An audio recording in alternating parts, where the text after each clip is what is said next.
Hello, I'm Henrik Keen and we are UATV. We are online as usual to give you the Ukrainian perspective of reality. Watching the episode. Breaking, Trump cuts ultimatum, deadline for Putin even more. The Ukrainian intelligence special forces carried out a successful operation. Mexican drug cartels reportedly are in Ukraine to learn drone warfare. Please join the right side of history by subscribing to our channel and welcome to the News Pulse. Trump goes serious and shortens ultimatum to Putin even more. Now it's 10 days. Now the deadline for Putin is August 2025. You want a big scoop?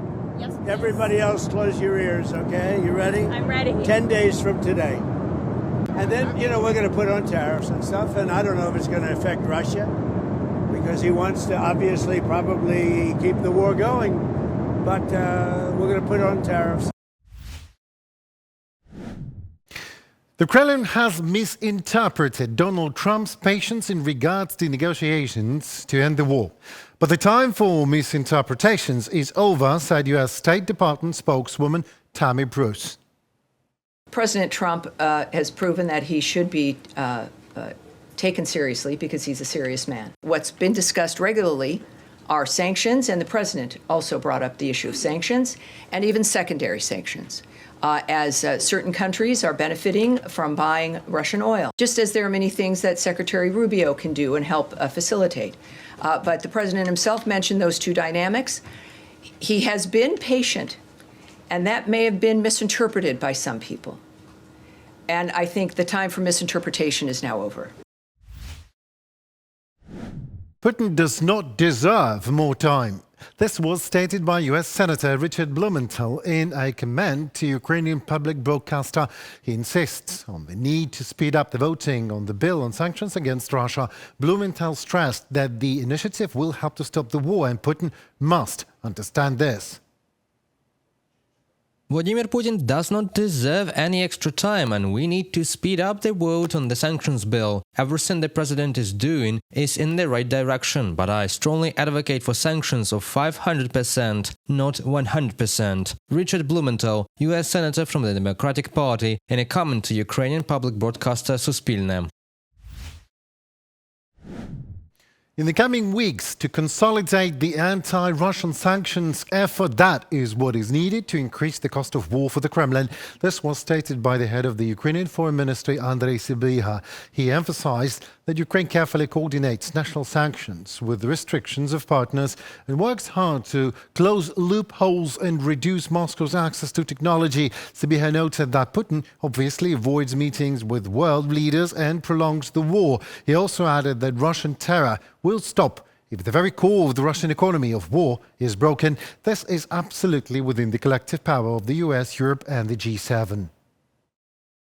It is time to consolidate a unified and powerful sanctions fist and strike Russia's military budget with full force. Russian officials recently boasted that they are fighting alone against the entire West. They need this cheap propaganda to explain to their people why a country as large as Russia has not achieved a single strategic goal in 3 years of war against much smaller Ukraine. But if they consider themselves heroes who are single-handedly opposing the entire West, then let them feel the consolidated power of the entire West and the maximum pressure of sanctions. Andrei Sybiha, Minister of Foreign Affairs of Ukraine, on social media X.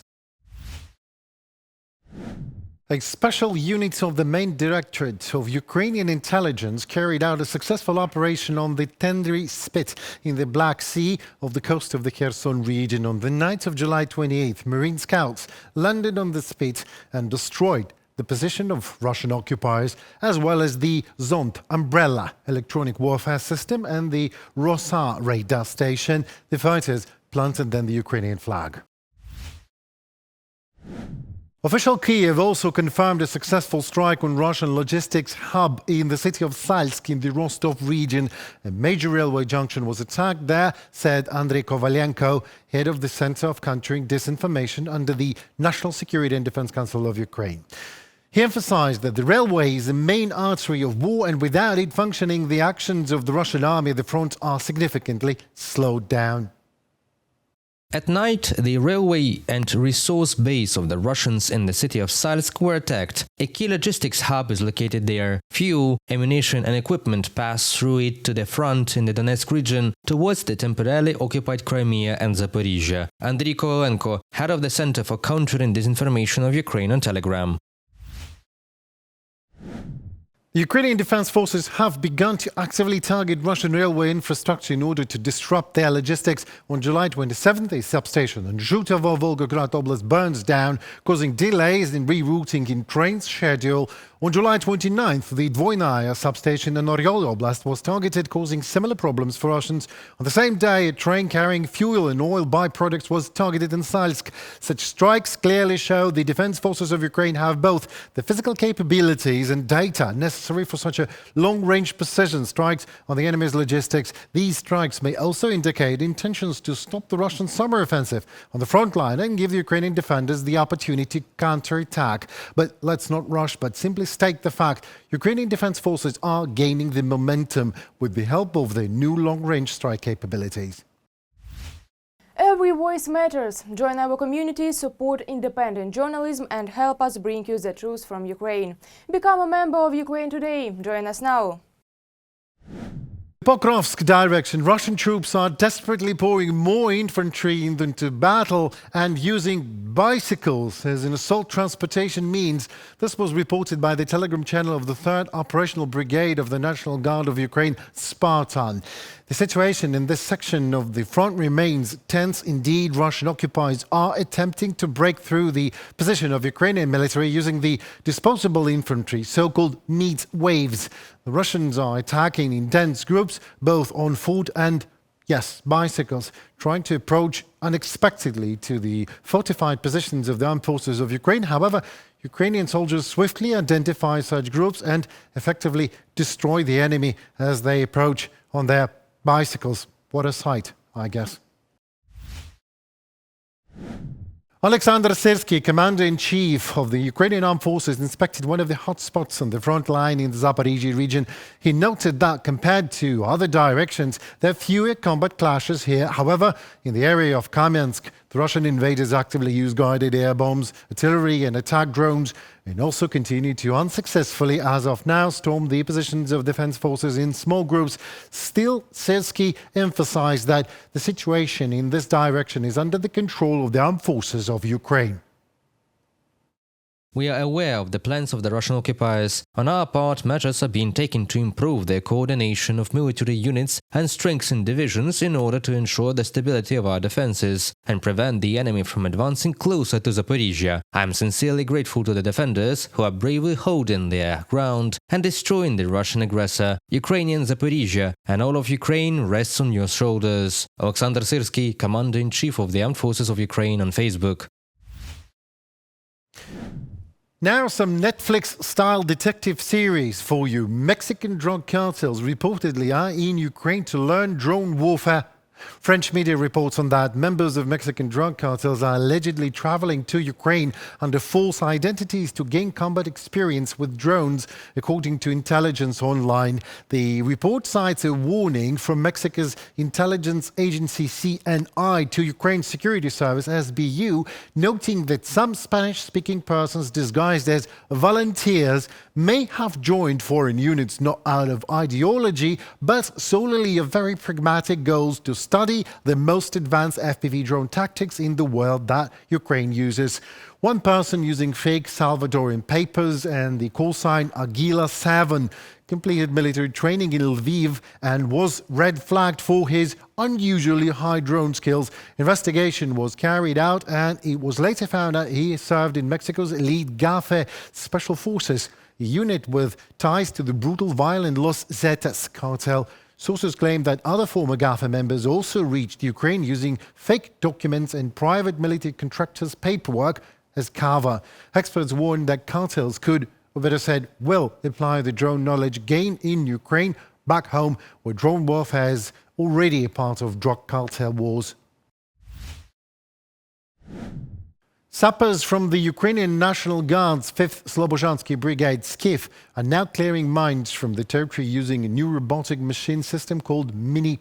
It was developed by engineers from the Czech Republic and Slovakia based on the experience and requests of Ukrainian defenders. The technology have been in test abroad for almost a year by now. Natalia Belokudria will tell us what the new sapper machine looks like and what it is capable of.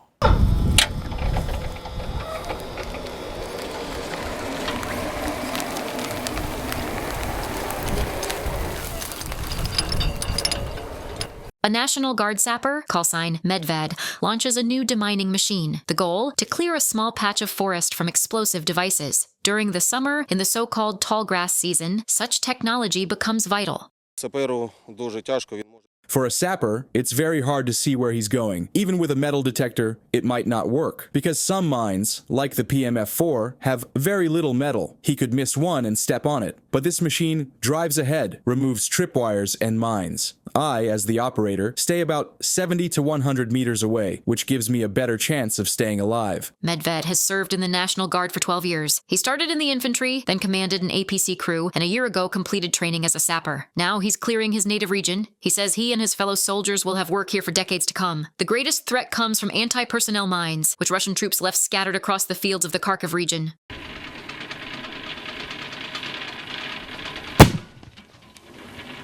Myron, a volunteer, is now helping the military. Before Russia's full-scale invasion of Ukraine, he sold electrical equipment. In 2024, the head of the National Guard's engineering service approached him with an idea to create a small demining machine.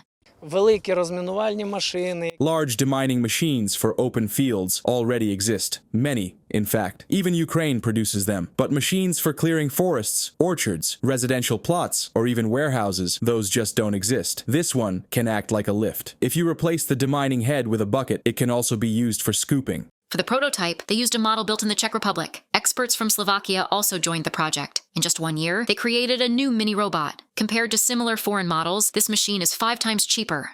One machine costs 150,000 euros, which is 4 to 5 times less than the cheapest similar model in the world. That's its biggest advantage. So now we can deliver them. It's a far more affordable option compared to imported demining equipment. The robot is equipped with powerful batteries that let it work non-stop for up to 8 hours. After an area is cleared, a sapper inspects the site to ensure no explosives remain. I'll walk over to the machine with a metal detector to check if any explosives or anti-personnel mines were left behind. I'll inspect the machine's condition and return.